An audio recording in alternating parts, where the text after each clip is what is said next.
Namaskar. Hello everyone. I am Geetima and I welcome you to my channel.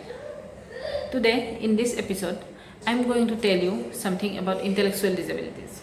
Now, what do we know by these disabilities? Well, as we know about mental retardation, the same thing we can use the words intellectual disability. Okay, so as the very name suggests, intellectual disability, it is something related to our intellect, that means intelligence. So what is meant by intellectual disability is that a person or a child who is having intellectual disability has an IQ below the average IQ level. Now, as we all know, the average IQ level is set between 90 to 109, and the person who has an IQ below average is always 70 or less than that, below 70. Well, that's one point. Another point is that such a person has limitations in learning the adaptive behaviors. What do we mean by adaptive behaviors? Like some activities, whatever we learn by imitating others, by looking at others. Others do this way, so we also learn to do that way, same way. Okay, so that is called adaptive behavior. So they deficit in many skills, they lag behind in many skills relating to these adaptive behaviors. Okay, their intelligence is hampered, intelligence is lagging behind, below average, that means. So what happens at the same time, they also face difficulty in learning. Well, so this way we know that a person with intellectual disability has limitations in these areas. Well, okay, now how can we identify a person if he or she is having intellectual disabilities or not? For that purpose, there are some physical manifestations of intellectual disability, that is, some characteristic features are there which get prominent in such a person. Well, so point number one, we can say that the child has difficulty in understanding rules. What type of rules? Like in every activity we need to do through some rules.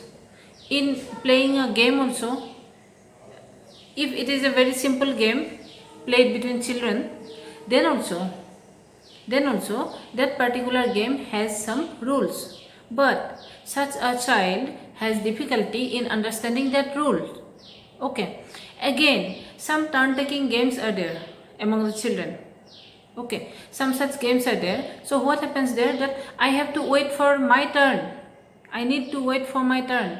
If I say that I have to go ahead or something, that will not do, because I have to wait for my turn, and that particular point that I need to wait for my turn in order to enjoy the game is not understood well by this child with mental retardation or intellectual disability. Okay, and on top of that, being a parent or a sibling, okay, or a teacher of that particular child, we always notice some developmental delay in these children. For example, from since birth itself, we all know that there are many activities we learn from time to time. Like at one particular age we learn to talk, at one particular age we start walking, we start sitting, we start running even. Okay, we start talking in sentences. Okay, so all these things that happen in one particular point of time, one particular age of the child, is called developmental milestones. Now we will notice that this particular child is getting delayed in acquiring these skills. For example, if some activity should be developed at 2 years of age normally, then you will see some delay, like it will be developed at 4 years, at 5 years, like that. Okay, in all the activities, developmental activities, such a person gets delayed. He steps back or she steps back. Okay, so that's another prominent reason for which we can think that that particular person may have some problems regarding intelligence. Okay, again, if we turn to academic activities, then also it becomes little bit difficult for that particular person. Okay, because they face difficulty in understanding. So what we generally face, in fact, if I want to say about from my own experience also, I would like to share with you that more and more concrete objects can be used to make them understand anything very easily. Okay, and concept of something abstract is not easily understood by such children. Okay, so those are some of the things. Again, another point we will notice, like such children mostly show problem behaviors or maladaptive behaviors. Now, what do we mean by maladaptive behaviors? One point we know that we all do some such kind of behavior, some such activities which are appropriate, which are considered appropriate according to our age, our sex, our socio-cultural context, our geographical context, and so on and so forth. Okay, so in such a child, in such a person, we will see that they show some behaviors, they show some activities which are not at all appropriate regarding with regard to all these contexts. Like it will be age inappropriate, it will not suit to that particular society, it will not suit to that particular family. All these things will happen. Well, okay. Again, another point I will like to share with you, like some causes are there for mental retardation. Okay, so what are these causes? I am going to tell you about the causes because some causes we can prevent if we know beforehand. Therefore, okay, so these causes can be broadly classified into 3 categories. Number 1 is prenatal causes. Prenatal, as that very term suggests, refers to the period before the birth of that particular child. That means it's all related to the expecting mother. Now, during that pregnancy period, during pregnancy, if the mother has history of taking alcohol, history of taking some intoxicating substances, okay, or that mother might have gone through some mental trauma, okay, or some serious illnesses like jaundice, malaria, typhoid, that demands intake of strong medications. All these things has direct impact on the fetus. So all these causes mental retardation. Now, neonatal causes. Neonatal means at the time of the birth of that particular child. Now, what can happen at that point?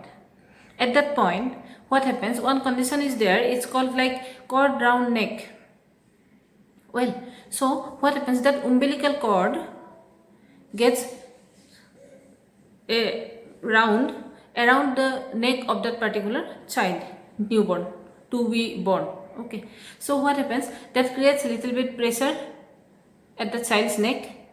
Okay, so that hampers the supply of oxygen to the brain. Okay, so our brain also needs oxygen. Therefore, what happens? That lack of oxygen supply to the brain may cause this intellectual disability in the child. Another point, if the child falls down at the time of birth, then also he may have intellectual disability. All these are causes. Again, postnatal causes are there. Postnatal causes refer to the period of birth of the child till the day of completion of 18 years of age by the child. Why 18 years? Because our human brain, it completes its development at the age of 18 years. That means since birth till 18 years is the developmental period. Okay, brain developmental period of our brain. So what happens during this period? If any serious illness takes place to the child suffers from some serious illness during this period. If the child has some injury to the brain, affecting the brain, then that child has a chance to develop a intellectual disability. Okay, so all these points may lead to intellectual disabilities. Again, another point we may add here, like that is called genetic causes. Now, in case of genetic causes, we may consider this one Down syndrome and Fragile X syndrome. Okay, these things can be genetic. Okay, another point is there, if the child has any previous history of his family of some persons having intellectual disabilities, then also this child has a chance to develop intellectual disability. So these are the causes for which a child may develop a intellectual disability. Okay, so this is all for this episode. Again, I will be back with you very soon with the point like how to manage